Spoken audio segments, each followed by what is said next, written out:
pied du château des Météores, la ville de Forlange était en transe. Le régent lui-même venait d'arriver dans la cité de Messire libre. Dans la grande salle de réception, Rancor, installé depuis 2 heures à peine, marchait déjà de long en large, bouillonnant d'impatience, indifférent aux teintures luxueuses qui avaient été plaquées sur les murs en son honneur. Ils ne se sont pas évanouis dans la nature, tout de même. Ils sont là quelque part en train de fabriquer une épée, mon épée. Alors trouvez-les vite, ou des têtes risquent de tomber avant le coucher du soleil. Tous les hauts dignitaires de la cour se regardèrent inquiets, mais Sire Libro était présent. Il paraissait dépassé par les événements. Clotilde, elle, aussi avait été autorisée à quitter sa retraite, mais auprès d'elle, sa gardienne, la Dame Noire, assurait une surveillance étroite, prête à intervenir en moindre mot hors de propos. Dans un coin, Bourne avait quelques difficultés à avaler sa salive. Il rendait toujours ses comptes à Willem. Avoir en face de lui Rancor, rendu fou furieux par la disparition de ceux qu'il était chargé de surveiller. Rapproché à chaque seconde le couperait de son cou. Nous devons agir avec discrétion, osa émettre le commandant Willem, car s'il se sait surveiller, Lausanne est capable de tout arrêter. Nous devons les surprendre seulement lorsque l'épée sera prête. Cela risque de demander plusieurs jours. Rancor grogna en signe d'assentiment. Il ne voulait pas reconnaître devant les autres que Willem avait raison, mais son impatience le rongeait un peu plus chaque minute. Un garde se faufila vers Bourne et lui parla à voix basse. Seigneur, exulta le chef des soldats, un de mes hommes désire me parler. Il a des révélations à me faire sur le forgeron. Qu'il entre. Grandjean entra dans l'immense salle. Il serrait ses mains nerveusement, impressionné de se retrouver devant Rancor et ses sbires qui le regardaient tous avec un regard noir. Allons, nous t'écoutons. Qu'as-tu à nous dire de si important? Je crois savoir où se trouvent les fuyards, lâcha-t-il tout à trac. Une lueur de cruauté traversa les yeux de Rancor, tandis qu'un mince rictus tordit son visage. Parle, vite, si tes renseignements sont bons, ta fortune est faite. Sinon, eh bien voilà, pour faire une épée, il faut du bois, beaucoup de bois pour la forge, et s'installer non loin d'un point d'eau pour tremper la lame. Comme Lausanne ne peut pas faire cela dans la Forlange, il a fallu qu'il s'éloigne dans un endroit discret. De plus, il a besoin d'outils qu'il n'a pas pu emporter dans sa fuite. Alors j'ai pensé que le seul endroit où ils avaient pu aller, lui et sa clique, c'était chez ce vieux fou de Tulka. Mais oui, s'écria Bourne, j'aurais dû y penser plus tôt.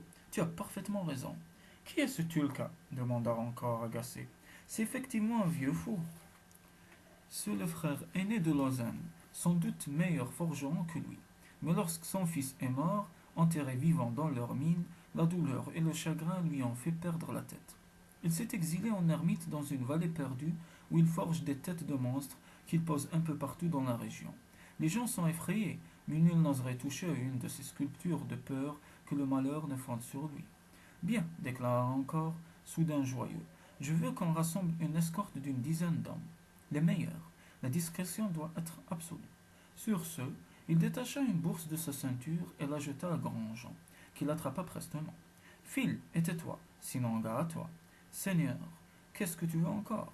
Une faveur, Seigneur. Je désirerais vous accompagner. J'ai appris que parmi ceux qui ont aidé Lausanne à s'enfuir, il y aurait un nain.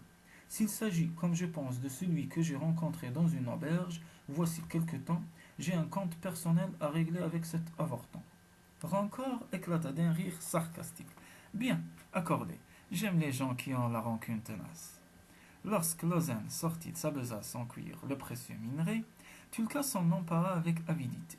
Il le fixa, le palpa, le caressa, le huma, puis il laissa éclater sa joie en hurlant et piétinant sur place. Bonté divine, c'est pas croyable que le ciel me tombe sur la tête si je pensais revoir ça de ma chienne de lit. Lumina et ses amis regardèrent amusés cet étrange personnage qui les avait accueillis la veille au soir. La barbe très longue, mais bien peignée, les vêtements à la limite de l'usure, mais propres, Tulka n'avait pas failli à la réputation faite par Lausanne pendant le voyage. Vous verrez, avait-il dit, mon frère est un original, mais je le considère comme le plus grand maître du feu. Il sait donner vie au fer, le sculpter pour mieux le dompter. À nous deux, princesse, nous vous ferons une guerre exceptionnelle. Le vieux fou les avait accueillis les bras ouverts. heureux d'avoir de la compagnie, enchanté de retrouver Lausanne. Par les cornes du diable, allez, là, reprit Tulka, nous allons forger une épée noble. Pour cet acier hors du commun, il fallait le minerai d'exception. Tu as bien fait, frère, de choisir les meilleurs éclats du cœur du météorite. Depuis la mort de mon fils, je n'ai jamais voulu retourner là-bas. Il serra Lausanne dans ses bras, l'embrassa et l'entraîna dans sa folle sarabande. Je suis fier de te prêter mon matériel. J'ai hâte de voir ce beau métal couler rouge comme du sang. Nous allons faire un feu d'enfer qui va rougir toute la colline. N'avez-vous pas peur qu'on nous repère demanda Fodor, inquiet de tant de lumière autour de la forge. Les deux forgerons marqueront un temps d'arrêt. N'aie crainte, Fodor, intervint Lumina. Je tisserai un charme d'invisibilité autour de cette lumière-là. Lausanne et Tulka soupirèrent de soulagement. Un peu de magie est appréciable de temps à autre. Dès le lendemain, tout le monde se mit rapidement au travail. Il fallut d'abord amener une grosse quantité de bois. Ce fut la tâche de Fodor. Et Nino, sur les indications de Tulka, pendant ce temps-là, Lausanne décida de s'occuper du moule qui recevrait le fer en fusion, permettant ainsi de fabriquer l'ébauche de l'épée noble. Avant toute chose, il mesura la hauteur de Lumina. Vu ton jeune âge, tu devrais grandir encore un peu. Tes muscles s'épaissiront avec le temps et l'entraînement. Aussi, au début, ton épée va-t-elle te paraître un peu lourde à manier, mais cela devrait s'arranger très vite. Il se mit ensuite à pétrir de la terre glaise et commença à dessiner une épée, la plus parfaite possible. En quelques heures, le moule était achevé. Il avait particulièrement soigné le pommon, mesurant à plusieurs reprises la main de Lumina afin que l'épée soit parfaitement adaptée à sa morphologie. Je le ciselerai après, expliqua-t-il, mais il faut que l'équilibre soit là, dès la fente du métal. Avec Tulka, ils creusèrent un trou dont ils remplirent le fond de cendre, puis ils posèrent délicatement le moule frais par-dessus. Ils remplirent à nouveau l'espace restant de cendre, puis recouvrirent le tout de terre. Pendant plusieurs heures, le moule sécherait à l'étouffer. Lentement, afin d'éviter qu'il ne se fonde, il deviendrait alors très dur. Le soir, réunis autour d'un bon feu, les 5 amis firent un excellent repas. Fodor et Nino, qui en avaient assez de la viande séchée et de la pâte confite, certes nourrissante mais sans saveur, s'étaient aventurés dans les bois pour revenir quelques heures plus tard avec 2 beaux coques de bruyère, de gros champignons et un sac plein de baies pour le dessert. Il y a longtemps que je n'avais pas mangé un aussi bon repas, fit Tulka. Il laissa passer un moment et reprit les yeux perdus dans le vague. Bien longtemps, du temps où la nuit ne régnait pas sur les 1000 collines, du temps où les princesses n'avaient pas besoin d'armes, mais plutôt d'amoureux pour les défendre, n'as-tu pas d'amoureux, jolie princesse? Lumina rougit autant que le feu de la forge. Elle se considérait comme trop jeune pour ce genre de préoccupation. Pourtant, Clotilde a le même âge que vous, intervint Nino, et si j'ai bien compris, elle est en quête d'un amoureux. Ce ne sera pas toi, Nino, le contra Fodor. La belle s'est amusée l'autre jour, mais qui voudrait d'un amoureux capable de porter du jupon un jour sur 2? Lumina foudroyait le myrmidon du regard. D'où venait tant de cruauté à l'égard de son jeune ami? Le visage du maître d'armes était fermé, comme bloqué à double tour. Lumina se souvint alors que lui aussi avait une blessure au cœur. La disparition de Nour-An, sa fille unique, dont nul n'avait plus jamais eu de nouvelles après son départ de la vallée secrète des Myrmidons. L'évocation par Tulka de la mort de son fils avait remué chez Fodor de sombres sentiments. Avec aveuglement, il s'en était pris au petit métamorphe qui se levait maintenant pour dire à sa princesse « Je pars, madame. Je vais retrouver votre fidèle, Urias, loin là-bas, dans la forêt, où nous l'avons laissé. Il doit s'ennuyer à mourir en chassant juste de quoi se nourrir. Je vais lui rendre une visite et reviendrai dès que possible, à vos côtés. Ma présence ici n'est pas nécessaire. Votre tigrelé, lui, a besoin de son écuyer. » Il s'inclina avec déférence devant Lumina, salua d'un léger signe de tête Lausanne et Tulka, et passa devant Fodor sans même lui jeter un regard. Lorsqu'il eut disparu à cheval dans la nuit, Lumina se dit qu'il n'était pas près de la revoir. Hardi, les amis, pompez, pompez, cria tue-tête Tulka particulièrement excité. Fodor et Lumina, chacun devant un énorme sac en cuir, le gonflaient puis le dégonflaient sans relâche, afin d'attiser le feu niché sous un creuset où avait été déposé le minerai. Waouh, continuait le vieux fou, par tous les diables, allez, Mlana, Voilà un brasier digne de l'enfer. Il faut que la roche pleure son métal jusqu'à la dernière goutte. À l'intérieur de la cabane, qui servait aussi bien d'habitation que d'atelier à Tulka, la température monta rapidement.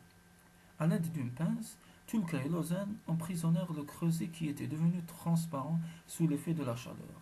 Dedans, un liquide au reflet rouge et jaune bouillonnait comme s'ils avaient attrapé un morceau du soleil. Ils s'approchèrent du moule fabriqué la veille et versèrent le précieux liquide qui s'étala en chointant pour remplir tout l'espace vide. Juste avant, Lausanne avait jeté de la poudre de charbon de bois très pur dans le métal en fusion. Le fer s'était transformé en acier. Puis les deux forgerons empoignèrent des seaux d'eau qu'ils jetèrent sur le moule, lequel éclata aussitôt en 1000 morceaux. Le métal se refroidit d'un coup en sifflant comme un chat en colère et dégagea un nuage de vapeur. Lausanne venait de tremper l'épée pour obtenir une dureté exceptionnelle. Quelques minutes plus tard, les mains entortillées dans un morceau de cuir, Lausanne sortit de la terre l'épée du Lumina. L'émotion étreignit la jeune fille qui se rappela soudain son père maniant la sienne devant les yeux ébahis de la petite fille qu'elle était alors. Qu'en penses-tu, mon frère demanda Lausanne à Tulka, qui examinait la lame. Je ne suis pas mécontent de toi, fit le vieil ermite. Maintenant il va falloir la battre, la polir, lui donner un fil, bref, l'aimer. Lausanne passa 2 jours entiers à polir le métal. De temps en temps, Tulka le remplaçait. Les mains des forgerons semblaient se faire aussi légères que des plumes pour obtenir un grain incomparablement fin. Sans relâche, il frottait, frottait. La lame finit par refléter le soleil et même la lune et les étoiles. Maintenant, il fallait ciseler. Lausanne avait demandé à Lumina si elle souhaitait quelque chose de particulier dans la gravure du pommeau de la future guerre sainte. Faites ce que vous voulez, maître Lausanne, votre choix sera le bon. Lorsqu'il lui tendit enfin l'épée, Lumina porta immédiatement son regard vers le pommeau. Celui-ci était gravé d'une simple torsade, une spirale sans fin qui s'enroulait sur elle-même jusqu'à la garde. Le cœur de Lumina fit un bond. Cette gravure, la corne de Tiou, murmura la princesse. En effet, madame, j'ai pensé que vous seriez heureuse de tenir dans votre main, en permanence, une reproduction de la corne de la magnifique licorne qui était la monture de notre roi Crimen. Les larmes coulaient sur le visage juvénile de la princesse. Tous les souvenirs revenaient à flot. Tiou, la licorne royale, accusée à tort d'avoir encorné son maître. Tiou, emportant Lumina le jour des obsèques de Crimen pour la mettre hors de portée de rancor. Tiou, se sacrifiant dans l'éboulement du tunnel des hautes montagnes, permettant ainsi à sa petite princesse d'atteindre l'abri de la vallée secrète des Myrmidons. Fodor, voyant l'émotion de Lumina, se tourna vers les forgerons. Nous avons fait un magnifique bûcher funéraire pour cet animal merveilleux dans notre vallée. Lorsque son âme s'est envolée vers les cieux, nous avons vu l'image du roi la chevauchant dans la nuit. Lumina s'était détournée pour aller fouiller dans son sac. Elle revint en tenant à la main le morceau de la corne de Tiou, qu'elle avait récupéré lorsqu'elle s'était brisée à la mort de l'animal. Celui-ci avait été transformé en un poignard parfait par les myrmidons des hautes montagnes, mais on apercevait encore la spirale naturelle de la corne de l'animal légendaire. Le travail du ciseleur était admirable. Dans les moindres détails, on reconnaissait la volute unique s'enroulant sur elle-même. Tu es devenu le maître suprême de notre art, Lausanne, dit Tulka. Je n'aurais pu faire mieux. Elle est votre, madame, dit Lausanne en lui tendant l'épée. Au début, un peu surprise par son poids, Lumina fut déséquilibrée, mais très vite, elle la tourna dans tous les sens et fit de grands moulinets sous le regard admiratif de ses amis. Je n'arrive pas encore à penser à elle en l'appelant par son nom, dit la princesse en revenant en sueur vers le forgeron. C'est normal, répondit Lausanne. L'épée n'est que du métal. Le vrai secret est ailleurs. Il me reste encore quelque chose à vous apprendre, princesse. Avez-vous entendu parler du mont Nu ?